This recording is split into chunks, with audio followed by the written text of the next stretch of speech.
एक बिल्कुल आम सी लगने वाली कॉल एक जानलेवा गलती में कैसे बदल सकती है।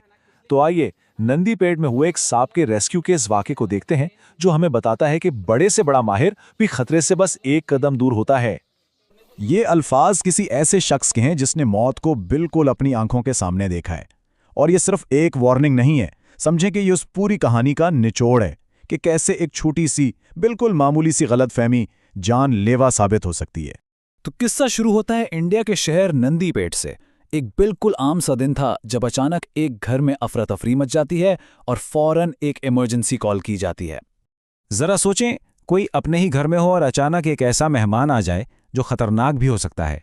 नंदीपेट की इस फैमिली के लिए ये कोई ख्याली बात नहीं थी, बल्कि एक खौफनाक हकीकत थी। बस फिर क्या था, इन्होंने फौरन मदद के लिए फ़ोन घुमाया। और ऐसी सिचुएशन में किसे बुलाया जाता है? मुन्ना जैसे किसी माहिर को। मुन्ना, जिनका दूसरा नाम सरवर भी है, इलाके के जाने माने सांप पकड़ने वाले हैं। उन्होंने पता नहीं कितनी बार ऐसे हालात का सामना किया है। मतलब उनके लिए तो ये एक रूटीन का काम था। तो मुन्ना जब वहां पहुंचे तो उन्हें अपने तजर्बे पर पूरा यकीन था, लेकिन कभी कभी बड़े से बड़ा एक्सपर्ट भी एक ऐसी छोटी सी चीज मिस कर जाता है जो पूरी गेम ही बदल देती है। वहां जो इमरजेंसी की कैफियत थी उसमें उन्होंने जल्दी से सांप पर एक नज़र डाली और पहली नज़र में उन्हें लगा कि ये तो एक आम सा रेड स्नेक है, यानी एक ऐसा सांप जिसमें जहर नहीं होता और जिससे पकड़ना कोई बड़ा मसला नहीं। पर उस वक्त उन्हें बिल्कुल अंदाजा नहीं था कि उनका ये पहला अंदाजा कितना कितना गलत साबित होने वाला है। और यहां आकर गलती का असल पैमाना सामने आता है। वो ये समझ रहे थे कि सामने एक बेजरर सा सांप है, लेकिन हकीकत में क्या था? एक इंतहाई जहरीला, जानलेवा स्पेक्टिकल कोबरा। इन दोनों में तो जमीनों आसमान का फर्क है। अच्छा, अब सवाल यह है कि इतनी बड़ी गलती हुई कैसे? वजह यह थी कि सांप ने कुछ ही वक्त पहले अपनी कैंचली यानी जिल्द उतारी थी, और जब ऐसा होता है ना, तो सांप के रंग और उसके निशानात थोड़े मध्यम पड़ जाते हैं। बस इसी चीज ने उसकी असली खतरनाक पहचान को छुपा लिया और मुन्ना को लगा कि सब ठीक है। ऊपर से तो लग रहा था कि सब कुछ कंट्रोल में है, लेकिन मन्ना के दिल में कहीं ना कहीं एक शक पैदा हो चुका था। और बस यही वो लम्हा था जहां से कहानी ने एक बहुत ही खतरनाक मोड़ लिया। मुन्ना खुद बताते हैं कि उनके अंदर क्या चल रहा था। एक तरफ उनका दिमाग कह रहा था कि ये रेड स्नेक है, लेकिन दूसरी तरफ उनका दिल, उनकी छठी हिस्स उन्हें बार बार कह रही थी कि नहीं, ऐसी गलती मत करना, कुछ तो गड़बड़ है।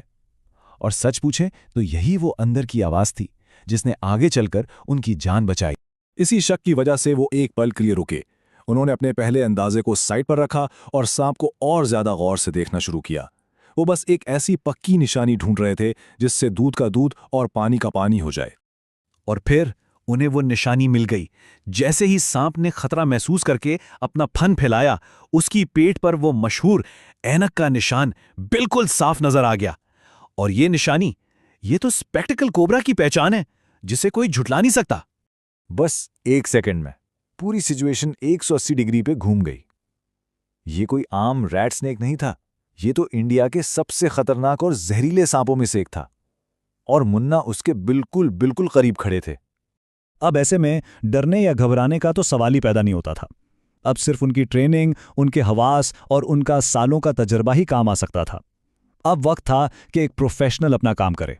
इनका पूरा माइंडसेट फौरन बदल गया। जो चीज कुछ देर पहले तक एक रूटीन जॉब लग रही थी, वो अब एक हाई रिस्क ऑपरेशन बन चुकी थी। अब हर कदम फूंक फूंक कर रखना था, क्योंकि यहां एक छोटी सी गलती का मतलब सीधा सीधा मौत था। देखें, खतरनाक सांपों को पकड़ना कोई फिल्मी सीन नहीं होता। ये एक पूरा साइंसी तरीका है। सबसे पहला और ज़रूरी कदम सही शनाख्त, फिर महफूज फासला रखना, इसके बाद जानवर को मुश्तइल किए बगैर आराम से काबू करना, और आखिर में उसे बेहफाजत किसी चीज़ में बंद करना। इनमें से हर एक कदम जिंदगी और मौत के बीच का फासला तय करता है। खैर, जब सांप को कामयाबी से पकड़ लिया गया तो मना ने इत्मीनान का सांस लिया, लेकिन वो जानते थे कि ये जो कुछ भी हुआ, ये सिर्फ उनके लिए नहीं, बल्कि हम सब के लिए एक बहुत बड़ा सबक है। ये सिर्फ उनकी अपनी जान का मामला नहीं था ना। जैसा कि वो खुद कहते हैं, हमारा खानदान हम पर मुनहसिर है। ये बात दिल को लगती है कि हमारे कामों का असर सिर्फ हम पर नहीं, बल्कि उन लोगों पर भी पड़ता है जो हमारे साथ जुड़े हुए हैं। और यही इनकी वार्निंग का असल मकसद है। जरा सोचिए, अगर सालों का तजुर्बा रखने वाला एक माहिर एक पल की गलतफहमी की वजह से मौत के इतने करीब जा सकता है, तो एक आम इंसान के लिए यह खतरा कितना बड़ा होगा। तो मुना के इस पूरे तजुर्बे से हमें क्या सीखने को मिलता है? सबक बिल्कुल साफ हैं। पहली बात, सांपों को पहचानने में बहुत आसानी से गलती हो सकती है। दूसरी बात, कभी भी खुद सांप को पकड़ने की कोशिश ना करें। और तीसरी और सबसे अहम बात, हमेशा किसी ट्रेन प्रोफेशनल को मदद के लिए बुलाएं। और आखिर में उनका पैगाम डराना नहीं है, बल्कि इज्जत करना सिखाना है। फितरत की इज्जत, जंगली हयात की इज्जत। जब किसी माहिर को बुलाया जाता है तो उससे सिर्फ इंसान ही नहीं बचते, बल्कि वो जानवर भी बच जाते हैं जो हमारे इकोसिस्टम के लिए बहुत ज़रूरी हैं। मना की ये कहानी हमें एक बहुत गहरे सवाल के साथ छोड़ जाती है। किसी भी खतरनाक काम में रूटीन और तबाही के बीच की लकीर कितनी पतली होती है ना? और ये हमें याद दिलाती है कि असली महारत सिर्फ हिम्मत दिखाने का नाम नहीं, बल्कि इंतहाई एहतियात बरतने और हर लम्हा होशियार रहने का नाम है।